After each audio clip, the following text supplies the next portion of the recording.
pay, for every belt that you win, there's a sanctioning fee. So now if a fighter was an interim belt, he has to pay a sanctioning fee. If a fighter has just the regular belt, he has to pay a sanctioning fee. Then if a fighter is a super champion, then he has to pay a sanctioning fee. This is not good for the sport of boxing.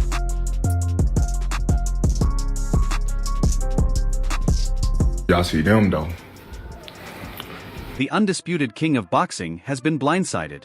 Not by a punch, not by a bad scorecard, but by the very system that claims to uphold the sport. Less than 3 months after Terence "Bud" Crawford shocked the world by defeating Canelo Alvarez and becoming the new face of boxing, he has been stripped of his WBC title. He didn't lose it in a fight. He didn't get dropped. He lost it because he refused to hand over what he calls a ransom. The WBC demanded an eye-watering $300,000 sanctioning fee from Crawford just to allow him to keep the belt he had already earned in the ring. I am firmly on Terence Crawford's side on this one. What do they do? Like, someone needs to tell me what they do. Because ultimately, again, the commission do the majority of things in terms of you put a fight in Vegas, it'll be the Nevada State Athletic Commission, they will appoint the judges. I mean, one thing they do, I guess, is that clean boxing program thing with VADA. But I'm pretty sure, and I stand to be corrected, that it's the fighters that pay for that as well. So what do they do, people, that they think that they can just go and take a percentage of a fighter's purse? Nah. And look, the green and gold belt is, obviously it's very prestigious. For me, it's the best belt in boxing. I sometimes kind of battle with that in the Ring magazine belt. But that doesn't mean you can just take the piss. It really doesn't mean you can do whatever you want to do, that you can just make up a percentage, that you can ask for a fighter for a percentage of their purse. No. And all this as well, like, this thing, like, surely before a fight, if you are going to take a percentage, surely that has to be written down, contract, lawyered up. Like, I'm surprised if you, that's why it's even more crazy. It's the wild, wild west. Like, surely if this is the percentage you're going to take from Crawford, it's okay, Crawford, you know, in order to have this undisputed fight, which is very prestigious, this is the percentage we're taking from you. And Crawford signs it off before the fight's even done. In fact, before his purse is even given to him, that percentage is already removed. The fact that you are waiting on Crawford just to pay you, big WBC for me is wild within itself. When Crawford denied the payment, the WBC removed him instantly. But the real drama isn't just the money. It's the way the boxing community is responding. As Crawford launched a verbal firestorm online, threatening to expose corruption and calling out the WBC directly, another fighter delivered a response that hit the boxing world like a cold splash of reality. Isaac "Pitbull" Cruz, known for his relentless, aggressive fighting style, was asked about the controversy. Instead of fanning the flames, he delivered a brutally simple truth that exposes the harsh economics of boxing politics. Terence Crawford had an issue with the WBC this morning. They stripped him at 168 pounds. He was complaining about sanctioning fees and things like that. Just what are your thoughts on that whole issue? ¿Cuál es tu opinión de lo que pasó con Terence Crawford por la mañana, que lo dejaron sin el cinturón de la CMB por no pagar la tarifa del cinturón? Bueno, es algo que se tiene que cumplir, como el protocolo de antidopaje con VADA, pero bueno, él sabrá por qué no quiso pagar. To understand why Cruz's reaction struck so hard, it's important to grasp the level of disrespect Crawford felt. This wasn't a behind-the-scenes argument. It was a public war. On December 3rd, news broke that the WBC had officially removed Crawford as their super middleweight champion. Crawford didn't craft a diplomatic statement. He immediately jumped onto Instagram Live, furious and unfiltered. Staring into the camera, he blasted WBC President Mauricio Suleiman, telling him point-blank, "Who do you think I am? You better slap yourself." Him $300,000 plus another 100K something for sanction fees, right? Then he gonna tell me I ain't even apologize? Like, who the fuck you think I am? Well, you better slap your fucking self. Ain't paying your ass shit. Fuck you talking about pay you $300,000. What makes you so motherfucking better than any of the other sanctioned bodies? Huh? Answer that question. What makes you better than the WBO, the IBF, or the WBA? Everybody accepted what I was giving them. But you, the WBC, think that you better than everybody. don't you?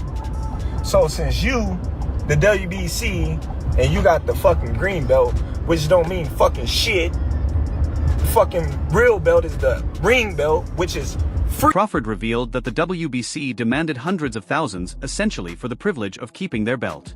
He insisted he offered them a reasonable number, the same fee the IBF and WBO accepted, but the WBC wanted far more. When he refused to pay, they snatched the title.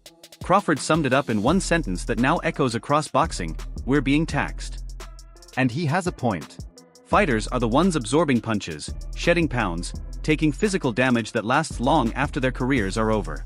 Meanwhile, the officials in suits, the ones who never risk anything, travel first class, stay in luxury hotels, and enjoy fine dining on the sanctioning fees fighters pay. That's putting my life on the line, not you. You ain't stepping your motherfucking ass in that ring. You were nobody else. You were nobody else.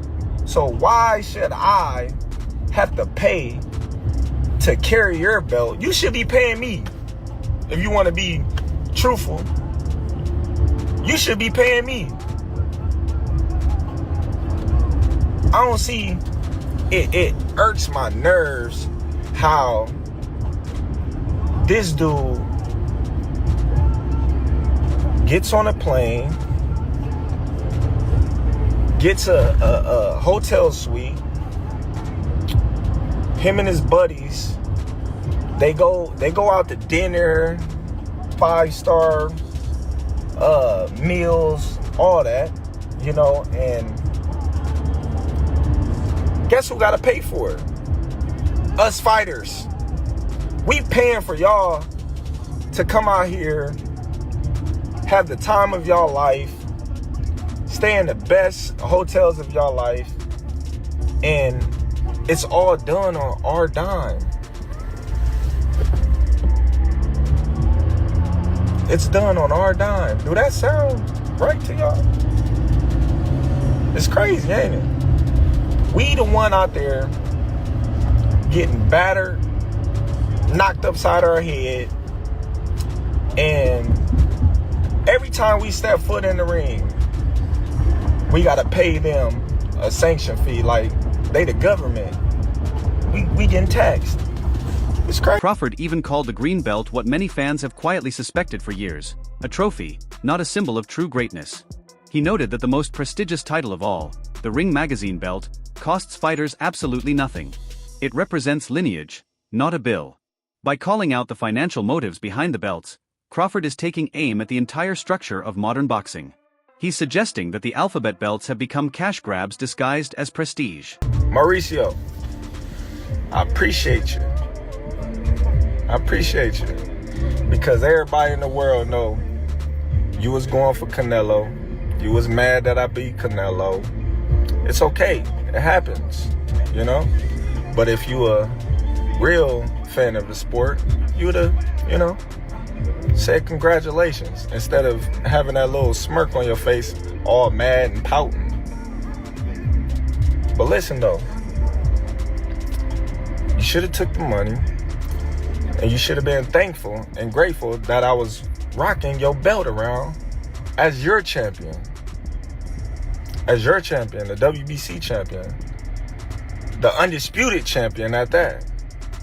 But you want to make it about you.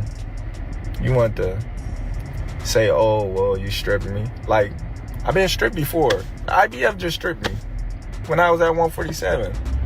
Doesn't matter.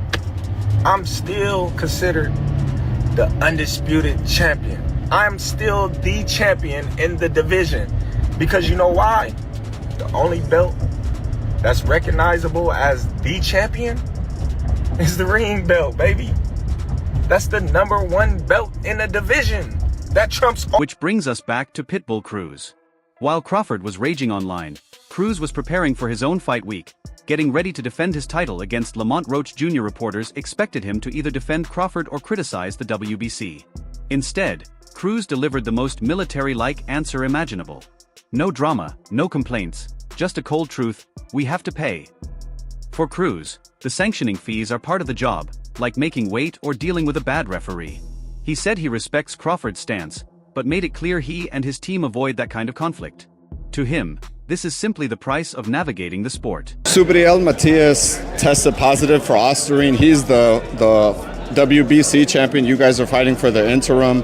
WBC gave him like a year probation. He's still facing that guy Smith in like a month or so. Just what are your thoughts on that he tested positive and they're not taking the belt. Doesn't seem to be really facing any consequences. What's your thoughts on that? Bueno, ¿qué opinas de la falta de consecuencias ante la situación de Subriel Matías, que dio positivo de Ostarina? La Comisión Mundial de Boxeo le dio un probation de un año, pero más allá de eso, él sigue peleando dentro de un mes, no parece que pasa nada. ¿Qué opinas? Pues es algo que ya no se vuelve limpio y creo que deben de tomar cartas en el asunto para ya ser más estrictos en esta parte, porque al final del día se está convirtiendo ya algo normal que cualquier boxeador lo esté haciendo. Igual con Jenny Beck ya salió igual con la misma o probablemente con la misma dosis, entonces ya tiene que haber alguna sanción más fuerte y ya no debe de haber ningún tipo de porcentaje de... This split between Crawford and Cruz reveals two very different mindsets within boxing. On one side, Crawford is the rebel champion, willing to challenge the entire system, willing to risk everything to expose hypocrisy. On the other side, Cruz represents the hardened soldier, refusing to get distracted, accepting the system even if it's flawed. But Crawford didn't stop at money. He accused the WBC of favoritism at the highest level, claiming Mauricio Suleiman was upset that he beat Canelo Alvarez. And here is where fans started asking serious questions. Canelo held that same WBC belt for 2 years without fighting his mandatory challenger, David Benavidez. The WBC didn't pressure him. They didn't threaten him. They didn't strip him. Yet, the moment Crawford refuses to pay inflated fees, he's removed instantly. Crawford was clear about what this suggests. The rules bend for the WBC's favorite stars, but snap instantly for everyone else. Longer a belt holder coming into his next fight, a fight that's still expected to make a lot of money due to Canelo's popularity and ongoing contract with Riyadh season. This means that for the first time in 7 years, not a single sanctioning body will benefit from Canelo's earnings. So the sooner Canelo becomes champion again, the better for them. But for the time being, they'll have to rely on Terence Crawford as their sanctioning fee provider. These sanctioning bodies make a lot of money from Canelo being their champion. Like, why did you think there wasn't any pressure coming from them when Benavidez was Canelo's mandatory? It's because if Canelo lost, then they'll have to rely on Benavidez and his $7 million purses. And if they decide to bully and pressure Canelo, and Canelo says, you know what, screw it, and decides to vacate the belt instead, then it's the same thing. They lose the benefit of a Canelo pay. Cruz also addressed another issue shaking the sport, the growing acceptance of PED use. When asked about Subriel Matias, who recently tested positive for Ostarine, Cruz didn't hold back. He said the sport is becoming too soft on drug cheats and that violations should not be normalized. He showed more anger toward doping offenders than toward sanctioning fees because PEDs threaten fighters' lives, while late payments don't hurt anyone. Look at these two realities together. On one hand, a clean champion is punished immediately for not paying a fee. On the other hand, fighters caught using banned substances often face slow, half-hearted consequences. This raises one ugly truth. Sanctioning bodies seem to prioritize money over health. It's free. You love that. $180,000 free. How much your belt cost? I wonder how much your belt cost. Huh? I don't see no receipts on your belt. It's crazy. Y'all be having so much taxes on these belts. You got some nerves. It's crazy that you can sit up there and have all these belts. You know, you got the WBC silver, the WBA intern, the whatever belt y'all got, and you taxing these fighters every time they fight, and you claim that you for these fighters. You're not for these fighters. You probably worse than the promoters. But hey, I wish you the best, you know? I wish you the best. After stripping Crawford, the WBC tried to move forward quickly. They ordered a fight between Hamza Shiraz and Christian Bilai to fill the vacant title slot. They hoped a new champion would help fans forget the controversy, but even that plan is now stalling. Reports say negotiations are falling apart. The belt is floating in limbo and its value has dropped. By removing Crawford, the WBC didn't damage Crawford's legacy, they damaged their own. Whoever wins that green belt now will know they didn't beat the champion. They simply paid the price he refused to pay. The president of the WBC, Mauricio Suleiman, does have a point because historically it's always been 3%. That's what the fighters play, and that is what it is, and that's what it's always been. Obviously, a fight of this magnitude, which was being billed as fighters of the century, $50 million allegedly he got paid for that one. They don't want to take 3% off him. They said let's do 0.6%, which is $300,000. So I understand it, and that's just the way the system is. Don't tell me he's not paid the WBC sanction fees before, because he must have. But now what he's saying is, I don't want to pay that because I want to, the Ring Magazine are the ones that have got it right. The Ring Magazine obviously is one of the most historic belts and is considered the number one of the 4-belt era, the Ring Magazine, but they don't charge. So that's where he's at, and that's the point he's making. But then how did the WBC then make their money if they don't make commissions off? It's like everyone charges for everything. All the other sanctioning bodies would have charged him as well, whatever that was. So it would appear to me that if there's 5 sanctioning bodies, which would have been the WBC, WBA, the IBF, the WBO, and the Ring Magazine, that's why it's 0.6%. Because if you divide 3% by 5, you get 0.6%. I have very little respect for the WBC and the way they operate. I have very little respect for Mauricio Suleiman. I think they're a hypocritical, disingenuous organisation. But I don't think there's anything fundamentally wrong with what he said there. And if it is indeed the deployment of those funds go to the well-being of fighters, we can't have an industry that constantly talks about the need to look after its own, and then when it gets to the top end of the tree, the top end doesn't. The WBC's president argued that the sanctioning fee has historically been 3%, and the reduced 0.6% was already a discount due to 5 belts being involved. Critics, however, say the number isn't the issue. It's the inconsistency, the favoritism, the hypocrisy, and the way the organization handles money versus fighter welfare. Very clear 0.6%, which is $300,000, with $225,000 going to the Jose Sulaiman Boxers Fund, which is to help former fighters in need. And it is just regrettable. Not even a thank you or I'm sorry, taking a different route. No response. I wish him the best. But this is not. The WBC is huge, it's great, it's about greatness, and I'm relieved.